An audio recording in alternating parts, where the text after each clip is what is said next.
If I hadn't hit the brakes that night, none of this would have happened. The road ahead was empty for miles, a quiet two-lane stretch cutting through the outskirts of town, the kind of road where headlights felt louder than the engine itself.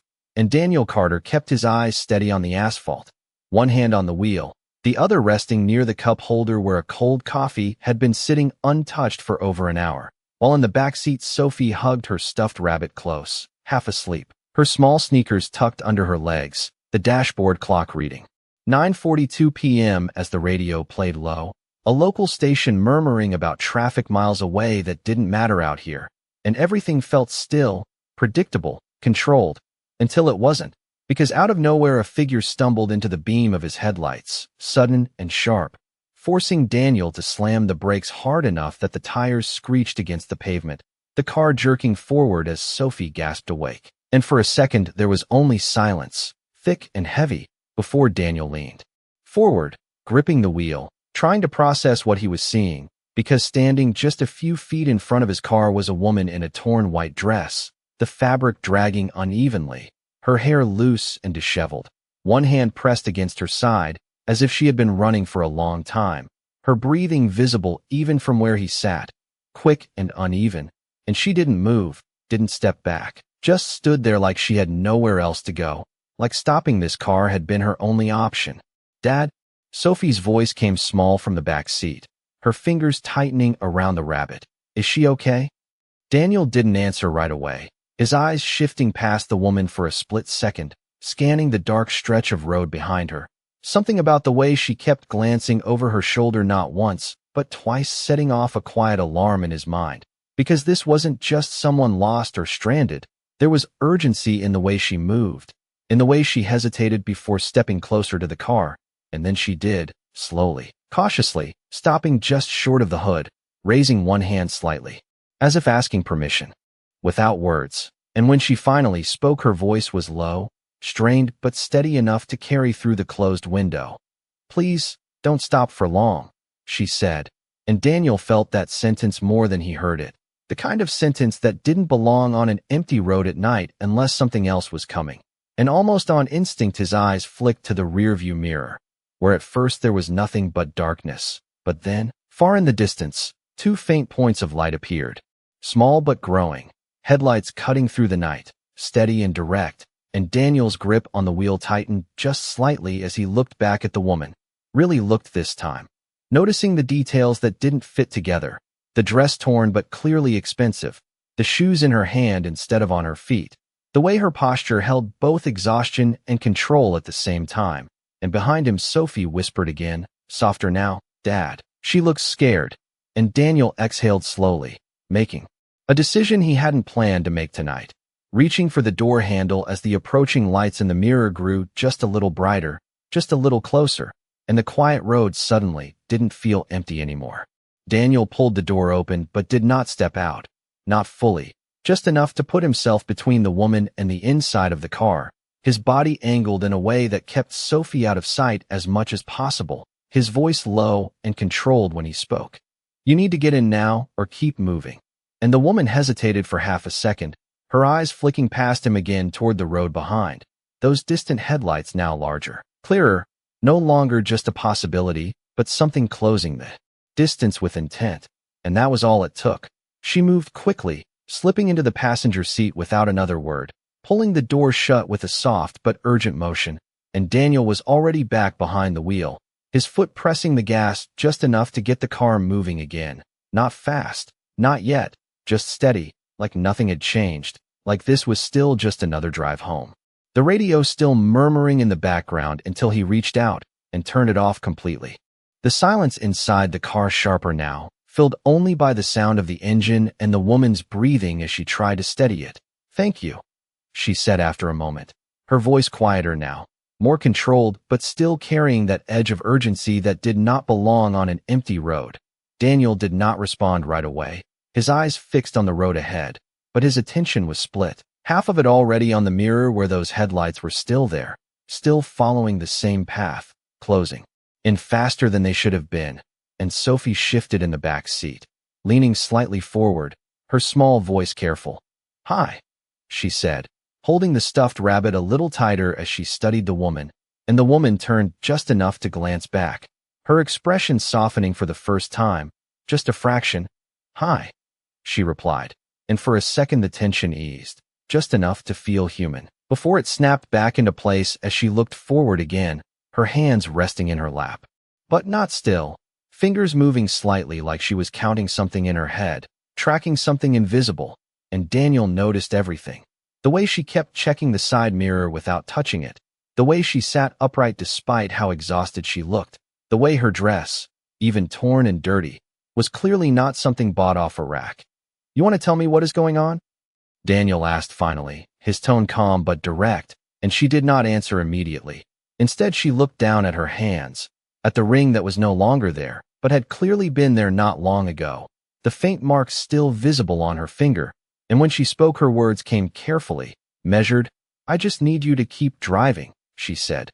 "Do not stop, no matter what you see," and Daniel's jaw tightened slightly at that. Not in fear, not yet, but in recognition that this was no longer a simple choice, that whatever he had picked up on the side of the road had weight to it, consequences that were already catching up, because the headlights in the mirror were closer now, close enough to reflect clearly across the inside of the car, bright enough that Sophie noticed, her voice smaller this time.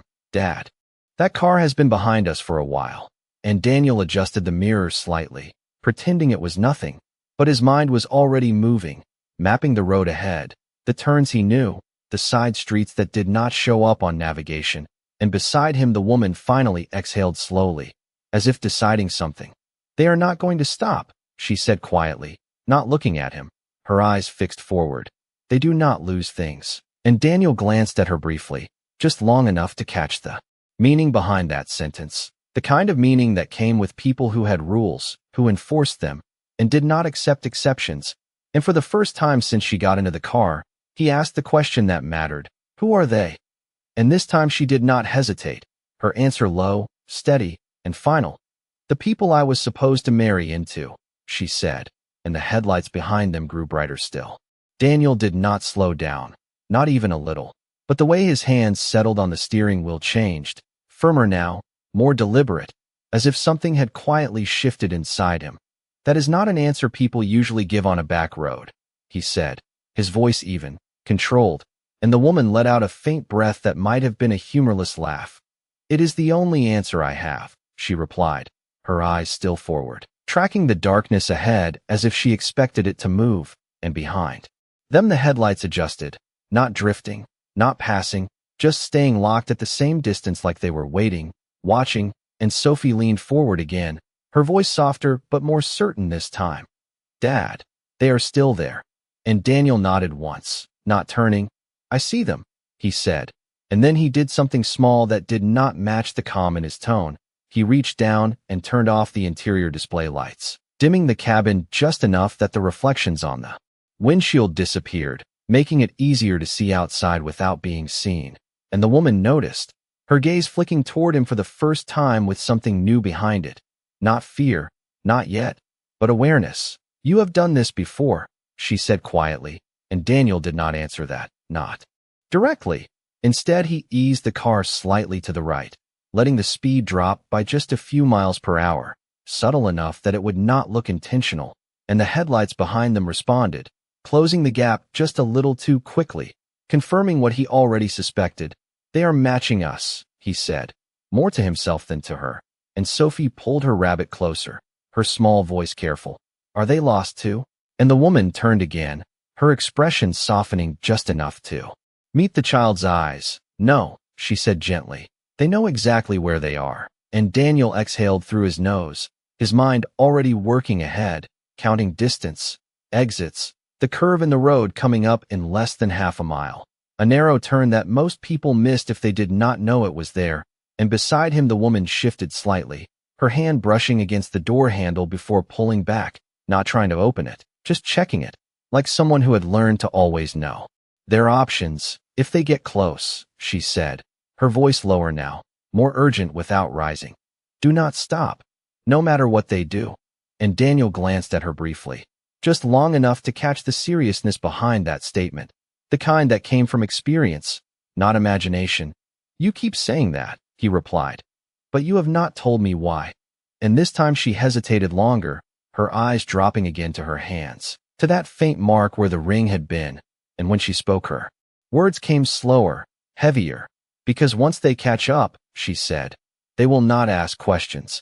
And the car fell quiet again after that, not empty, but heavy, filled with the kind of silence that carried meaning, and Daniel nodded once, almost imperceptibly, like he had just made another decision, one he was not going to explain, and ahead the road curved gently to the left, the turn he had been waiting for, unmarked, barely visible unless you knew where to look, and as they approached it he spoke again, calm, steady, hold on, and he eased the wheel just enough to slip into the turn without braking, the car dipping onto the narrower road as the headlights behind them shot forward on the main road for a split second before adjusting sharply, swinging back into alignment, closer now than before, faster, more aggressive in the way they corrected, and beside him the woman's fingers tightened slightly against her own palm, her voice barely above a whisper.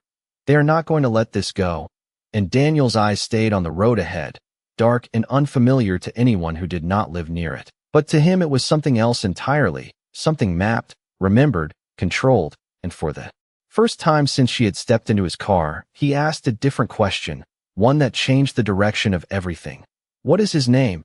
And the woman closed her eyes for a fraction of a second before answering. Marco Vescari, she said, and Daniel's grip on the wheel tightened just enough to matter. The smallest reaction, but not nothing, and in the rearview mirror the headlights grew brighter still. Daniel did not look at her when she said the name, but the silence that followed was different from the ones before, heavier, more deliberate, like something had just locked into place inside his head, and for a few seconds the only sound in the car was the hum of the tires against the narrow road, and the distant engine behind them growing louder, closer, more certain.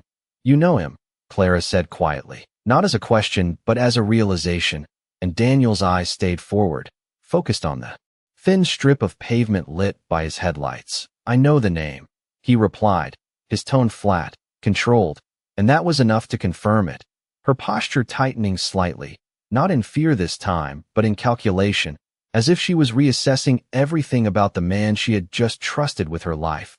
Then you understand why you should let me out, she said, her voice steady but lower now. This is not your problem. And Daniel gave a small shake of his head, almost imperceptible. It became my problem the second I opened that door, he said, and Sophie shifted again in the back seat, sensing the change in the air even if she did not understand it, her small voice breaking the tension just enough. Dad, are we going home? And Daniel glanced at her briefly through the mirror, his expression softening for a fraction of a second. Not yet, he said, and then his attention snapped back to the road as the headlights behind them surged closer, no longer keeping distance, no longer pretending, the beam widening across the rear window, filling the car with harsh white light for a moment before adjusting again. And Clara turned slightly in her seat, watching them now without trying to hide it. They are done waiting, she said, and Daniel nodded once, already moving, his foot pressing the gas harder, the engine responding with a deeper sound as the car picked up speed, the narrow road stretching ahead with no streetlights, no signs, just darkness and memory. And he knew this road, knew where it narrowed, where it curved, where it dropped just enough to break line of sight for a few seconds if you hit it right, and behind them the car followed, faster now, matching every move. And then another set of lights appeared in the distance ahead, faint at first but unmistakable, coming from the opposite direction, and Clara saw it at the same time he did, her voice tightening just slightly. That is not a coincidence, she said, and Daniel's grip on the wheel shifted again. Not tighter, just more precise. No, he said quietly, and for a brief moment the situation aligned in a way that made everything clear. One car behind, one ahead, both closing, both controlled. And Sophie leaned forward again, her voice smaller now. Dad, there is another one. And Daniel exhaled slowly, not panicked, not rushed, just thinking, measuring distance, speed, timing. And then he did something Clara did not expect. He eased off the gas slightly instead of pushing harder, the car slowing just enough to change the rhythm, to create a gap that should not have been there. And Clara turned toward him, confusion flashing across her face. What are you doing? She asked, and Daniel did not answer immediately, his eyes flicking once to the mirror, once to the road ahead, calculating something she could not see. And then he spoke, calm, steady. "I am making them choose," he said, and the headlights behind surged forward in response, closing the distance faster than before, while the ones ahead continued straight, unaware or pretending to be. And for a second the entire road felt like it was holding its breath, 3 vehicles converging on a single point, and Clara's hand tightened slightly against the seat, her voice barely above a whisper. "They do not choose wrong," she said, and Daniel's expression did not change. "Everyone does," he replied quietly, and just ahead the road dipped sharply before rising again. A natural break in visibility that lasted no more than 2 seconds if you knew it was there. And as they hit that dip, Daniel moved, fast but controlled, turning the wheel just enough to slip onto a narrow gravel path that branched off to the right, almost invisible in the dark, the tires crunching softly as the car disappeared from the main road entirely, the headlights snapping off a second later, plunging them into darkness as the 2 other vehicles passed the dip seconds later, their lights continuing forward into empty road. And for a moment, there was nothing but silence, complete and absolute, and Clara sat perfectly still, her breathing slowing as the realization settled in, and Sophie whispered from the back, "Did we hide?" And Daniel kept his eyes on the darkness ahead, listening, waiting, his voice low, steady. "For now," he said. The darkness inside the car felt heavier than the road they had just left, the engine now idling low and steady, while Daniel kept one hand on the wheel and the other resting near the gear shift without moving, his eyes scanning through the windshield even though there was almost nothing to see, just the faint outline of trees and the narrow gravel path stretching ahead into deeper shadow. And no one spoke for several seconds, not because there was nothing to say, but because every sound suddenly mattered more than words, every distant movement carrying weight. And Clara sat perfectly still in the passenger seat, her shoulders tense but controlled, her breathing finally slowing into something steady as she listened, really listened. And Sophie leaned forward slightly from the back seat, her voice soft and careful. "Are they gone?"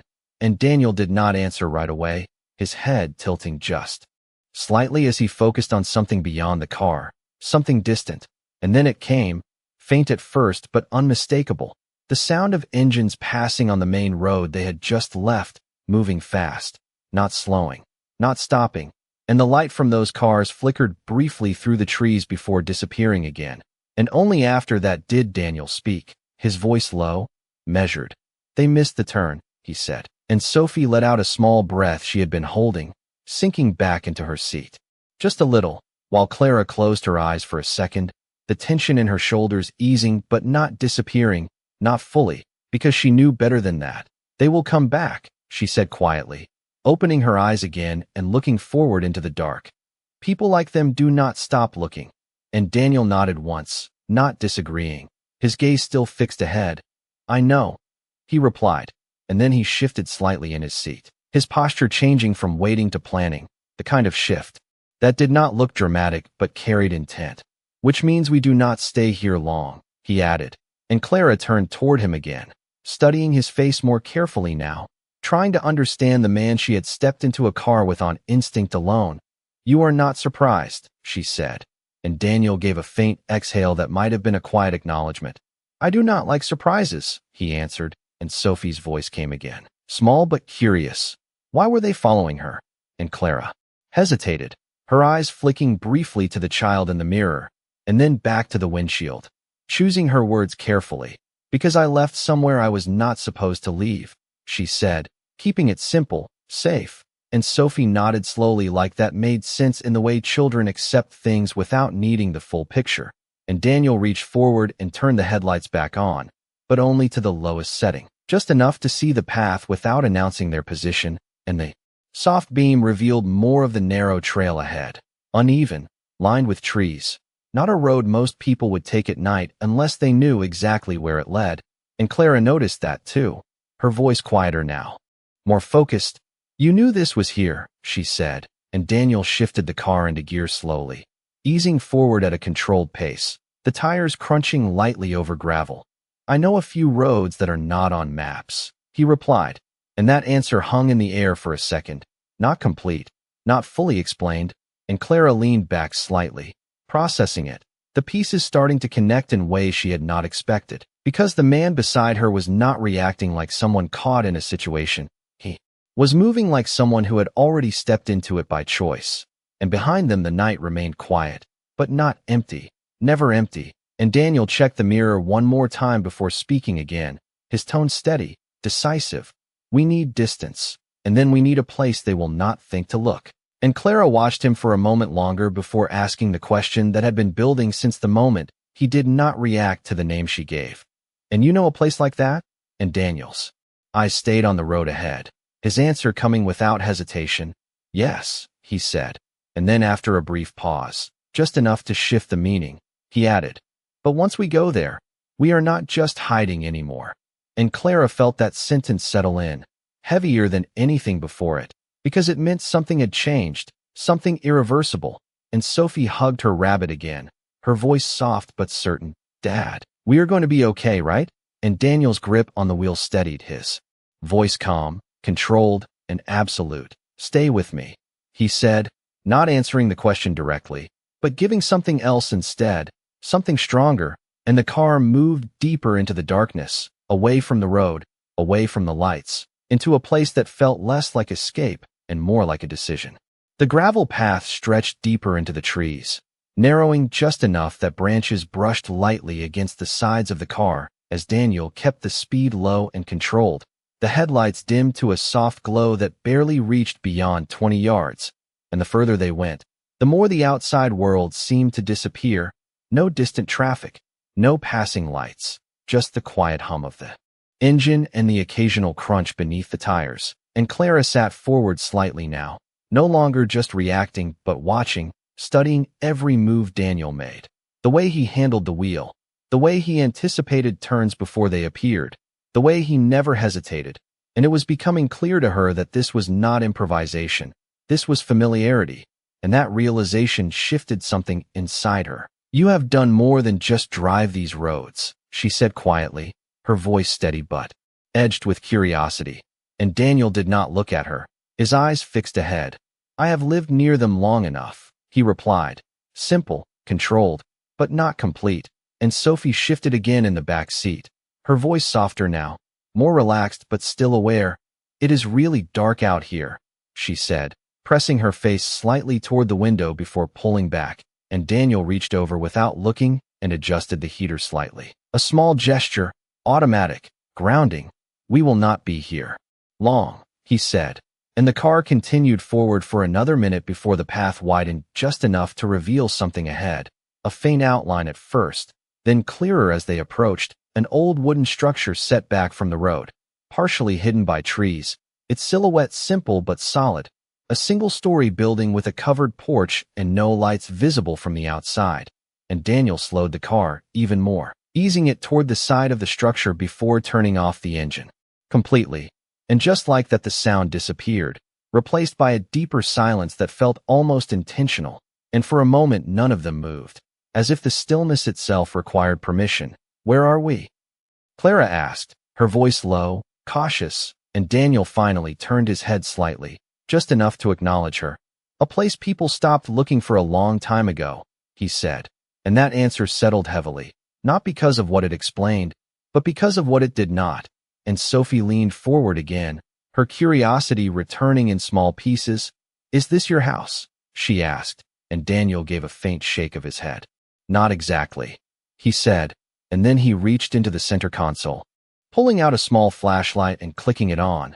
The beam narrow and controlled as he opened the door and stepped out into the night, the cool air moving around him as he scanned the area once, quick but thorough, before turning back toward the car. Stay inside, he said, and Clara watched him step onto the gravel. The way he moved, quiet, deliberate, every step placed with awareness, and she realized something else then, something that made her sit a little straighter. This was not just a man who knew roads. This was someone who knew how to disappear on them. And after a few seconds, Daniel walked up onto the porch, reaching to the side of the door where his hand paused briefly before pressing against a specific spot on the wood, and a soft click followed, subtle but unmistakable. and Clara's eyes narrowed slightly as the door opened without resistance, and Daniel turned back toward the car again, the flashlight beam cutting a short path through the dark. "We are going inside," he said, calm, steady, as if this had always been the next step, and Clara hesitated for just a fraction of a second before opening her door, stepping out onto the gravel, the night air colder than she expected, and Sophie followed more slowly, clutching her rabbit as she looked around with wide eyes. And as they moved toward the porch, Clara's voice came again, quieter now, but more direct than before. "You said once we come here we are not just hiding," she said, stopping just short of the steps, and Daniel looked at her fully this time, his expression calm but carrying something deeper beneath it, something that had been there from the beginning but had not been named yet. "Because this is where I stop running," he said, and the meaning behind those words settled in the space between them, heavy and unmistakable, as the door behind him remained open, waiting. Clara did not move for a second after he said it, the words settling in with more weight than the quiet around them, because there was no hesitation in his voice, no uncertainty, just a simple statement that changed the direction of everything. And Sophie stepped closer to him on instinct, her small hand reaching for the edge of his jacket as she looked up. "We are staying here?" she asked softly, and Daniel glanced down at her for a brief moment, his expression softening just enough to reassure without explaining. "For a little while," he said, and then he stepped back, giving them space to enter first, the flashlight beam guiding the way as Clara walked up the wooden steps, each one creaking lightly under her weight, the sound sharp in the stillness. And when she crossed the threshold, she paused again, not because she was unsure, but because the inside did not match what she expected. The room was simple but not abandoned, clean surfaces, a couch against one wall, a small table, a shelf with a few items placed with intention, not dust-covered, not forgotten, and the air inside was cool but not stale, like the place had been used recently even if no one had seen it. And Sophie stepped in behind her, looking around with wide eyes, her voice quiet but curious. "It feels like someone lives here," she said. And Daniel closed the door behind them with a soft but final click, the sound sealing the space. And he moved past them without urgency, setting the flashlight down on the table before reaching toward a switch near the wall. And after a brief pause, the lights came on, dim at first, then steady, revealing more of the room. And Clara turned slowly, taking it all in, the details adding up in ways she could not ignore. This was not a random place. This was prepared, maintained, ready, and she looked back at him, her voice lower now, more focused. "You said people stopped looking for this place," she said. "But you did not." And Daniel met her gaze evenly, not avoiding, not explaining more than necessary. "No," he said, and the simplicity of that answer made it clearer than anything else could have. And Sophie moved toward the couch, climbing up and sitting with her rabbit in her lap, her eyes still scanning the room, but no longer afraid, just watching. And Clara stayed where she was, near the center of the room, her posture straight, her mind moving quickly now, connecting pieces she had not seen before. "You knew the name," she said. "You knew the roads, and you have a place like this." And Daniel leaned slightly against the edge of the table, his arms relaxed but his presence steady. "I know enough," he replied, and that answer was not dismissive. It was deliberate, and Clara took a step closer, not aggressive, but direct. "Enough to understand what happens next," she said, and Daniel nodded once, acknowledging that. "They will realize we turned off the main road," he said, "and when they do, they will start checking every possible turn within a few miles." And Sophie looked up at him from the couch, her voice small again. "Will they find us?" And Daniel's gaze shifted to her, steady, calm. "Not tonight," he said, and then he straightened slightly, the subtle shift in his posture marking another change, from reacting to preparing, and he reached into a drawer on the side of the table, pulling out a folded map and setting it down, unfolding it carefully across the surface. And Clara watched that movement closely, because it confirmed something she had already begun to understand. This was not just a place to hide. This was a place to plan. And Daniel looked down at the map for a second before lifting his eyes back to her. "If they are looking for you," he said, "then they are not just looking randomly." And Clara nodded slowly, her voice quieter now, but sharper. "They know how I think," she said, and Daniel gave a slight nod in return. Then we make sure they think you are still thinking the same way," he replied, and that was the first moment she saw it. Clearly, the shift in control, not complete, not yet, but real, and Sophie hugged her rabbit a little tighter, her voice barely above a whisper. "Dad, are we hiding or playing a game?" And Daniel looked at her, then back at Clara, his answer calm, controlled, and certain. "We are changing the rules," he said.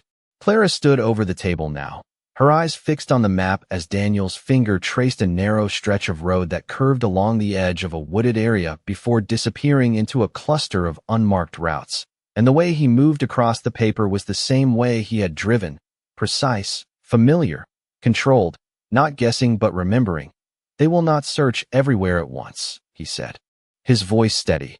"They will prioritize the main exits first, then the obvious detours, and then they will circle back." And Clara watched the path he outlined, her mind following each possibility, each decision point, and she nodded slowly. "They will assume I am trying to get far away," she said, and Daniel gave a slight nod in return. "Which is why we do the opposite," he replied, and Sophie shifted on the couch, pulling her legs up beneath her as she listened, her voice soft but curious. "Opposite means closer?" she asked, and Daniel glanced at her briefly, a faint hint of reassurance in his expression. "Closer does not always mean easier to find," he said, and Clara's gaze lifted from the map to his face again, studying him more carefully now, because this was no longer about escaping blindly. This was strategy, deliberate and layered, and she realized something else, something that made her pause for a second longer than before. "You are not just reacting," she said quietly. "You already know how this plays out." And Daniel did not deny it, but he did not fully confirm it either. "I know how people move when they think they are in control," he said, and that answer carried more weight than it seemed, and Clara straightened slightly, her voice more direct now. "Marco does not think, he decides," she said. "And once he decides, he does not stop." And Daniel's eyes held hers for a moment, steady, unshaken. "Then we give him something to decide about," he replied, and the room fell quiet again after that, not empty, but focused, as if every word now carried direction, and Sophie hugged her rabbit tighter, her voice small but serious. "What if he gets mad?" she asked, and Clara turned toward her, her expression softening again. But this time there was something else behind it, not just fear, but determination. "He already is," she said gently, and Daniel reached toward the edge of the table, folding part of the map inward to reveal a smaller section beneath it, one marked with faint pencil lines that were not part of the original print, routes that cut through areas most people would never notice, and Clara saw that and understood immediately. This was not something added recently. This had been here for a long time. "You planned this," she said, not as an accusation, but as a realization, and Daniel shook his head slightly. "I planned for needing options," he replied. And then he pointed to a specific spot on the map, a place just a few miles from where they were now. "There is a service road here," he said. "It connects to a highway they will not expect you to take because it doubles back before it goes forward." And Clara leaned closer, following the line with her eyes, and she saw it, the way the road curved, the way it would look like retreat before turning into escape, and she nodded slowly. "They will think I am trying to leave the state," she said, "not loop back into it." And Daniel gave a small nod. "Exactly." And Sophie shifted again, her voice softer now, almost thoughtful. "So we are going to trick them," she said, and Daniel looked at her, his expression calm, steady. "We are going to make them look the wrong way," he corrected, and Clara exhaled slowly, the tension in her shoulders changing again, not gone, but redirected, focused, and she looked at Daniel one more time, her voice quieter now but certain. "You are not just helping me," she said. "You are choosing this." And Daniel met her gaze without hesitation, his answer simple, direct, and final. "Yes," he said, and outside, beyond the walls of the house, the night remained still, but no longer silent, because far in the distance, faint but unmistakable, the sound of engines had returned, slower this time, searching, and Clara's eyes shifted toward the door, her voice barely above a whisper. "They are closer," she said, and Daniel reached for the map, folding it back with a calm precision before looking toward the door as well, his expression unchanged. "Then we are done waiting," he replied. Daniel moved first, not rushed, not abrupt, but with a clarity that removed hesitation from the room, folding the map completely and sliding it back into the drawer before reaching for the flashlight again. His voice calm as he spoke. Sophie, stay close to me. And she nodded immediately, slipping off the couch and moving to his side, her small hand finding his without needing to be told twice. While Clara stepped back from the table, her attention shifting between the door and Daniel. The distant engine sounds outside now clearer, no longer passing but slowing, searching, and Daniel turned off the main light with a single motion, returning the room to a softer, controlled darkness broken only by the narrow beam of the flashlight. And for a moment the three of them stood still, listening, the quiet filled with intention rather than fear. And then Daniel moved toward the back of the room. Not the front door, not the obvious exit, but a narrow hallway that Clara had not noticed before, partially hidden by the angle of the wall, and she followed without question now, the hesitation from earlier replaced by something else, trust built not from words but from consistency, from the way he had handled every moment so far. And Sophie walked between them, her grip firm but steady, her voice barely above a whisper. Are we leaving again? And Daniel glanced down at her briefly, his tone reassuring without slowing. We are moving, he said, and the distinction mattered, and at the end of the hallway he stopped at a second door, smaller, less visible, and he reached to the side of the frame again, pressing another hidden point that clicked softly before the door opened inward, revealing a darker space beyond. Cooler air drifting in as Clara stepped closer and realized it led outside, not to the front, but to a narrow clearing. Behind the structure, shielded by trees on all sides, and the moment they stepped out the night seemed louder, the distant engines now splitting into two directions, one further down the main road, the other circling back somewhere closer than before, and Daniel closed the door quietly behind them, his movements deliberate, leaving no sound, no light, nothing to mark their exit, and Clara turned slightly, scanning the darkness, her voice low but focused. They are adjusting, she said, and Daniel nodded once, already moving toward a second vehicle partially concealed under a simple cover near the edge of the clearing, its shape low, unremarkable, easy to miss unless you knew it was there, and Sophie looked at it with wide eyes, her voice soft. Another car? And Daniel pulled the cover back just enough to reveal it fully, his answer simple. Another option, he said, and Clara watched him closely as he opened the driver's side door. The interior dark but clearly maintained, ready, and she stepped closer, her voice quieter now, more direct than ever. You were prepared for something like this, she said, and Daniel paused for just a fraction of a second before looking at her, his expression steady. I was prepared to stop running, he replied, and that answer carried more meaning now than it had before, because it was no longer just a statement. It was a decision already in motion, and the distant engines grew louder again. One of them now close enough that the sound of gravel shifting somewhere beyond the trees could be heard faintly, searching, narrowing, and Sophie tightened her grip on his hand, her voice small but certain. Dad. And Daniel opened the back door for her, guiding her inside with a calm that did not break. In the car, he said softly, and she climbed in without hesitation, clutching her rabbit as she settled into the seat, and Clara moved to the passenger side, pausing just before getting in, her eyes meeting his one more time. Once we move, there is no turning back, she said, and Daniel nodded once, not dismissing it, not softening it, just acknowledging it. There was not. The moment you stepped into my car, he replied, and then he got in, the engine starting with a low, controlled sound as the headlights remained off for a second longer, and through the trees, faint but unmistakable, a beam of light swept across the edge of the clearing, just missing them by a few feet, and Daniel's eyes stayed forward, his voice quiet but final. Now they are close enough to listen.